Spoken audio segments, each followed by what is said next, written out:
pwede mo na ma-check ang sperm count mo using AccuPass Male Fertility Sperm Test. Huy, napaka-affordable lang ito guys. And kahit nasa bahay ka lang, pwedeng-pwede mo itong magawa. So, napakadali lang itong gawin dahil meron siyang test procedure dito sa likod. Susundan nyo lang siya.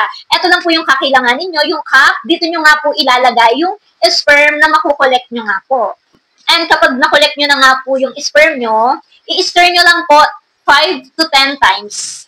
Then after nun, gagamit ka po nitong syringe. 0.1 lang yung kailangan. So, I think hanggang dito lang. 0.1, di ba? Napaka-konti lang. Ilagay mo siya dito sa purple na to, dito sa solution na to, ilagay mo siya, yung na-collect mong sperm. Then, after nun, i-mix-mix mo lang 5 to 10 times. Ipatong mo lang siya sa flat surface, sa table, na 2 minutes, hayaan mo lang doon ng 2 minutes. Then, after 2 minutes, pwede mo na siyang ipatak dito.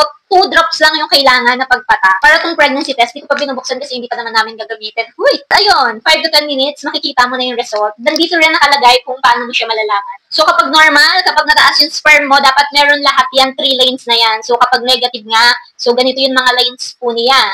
Okay? Gusto nyo din malaman yung sperm count nyo, guys? Boys, ilalagay ko yung link nito sa aking yellow basket. Okay? O kaya naman ay sa comment section. Yun lang. Thank you for watching. Bye!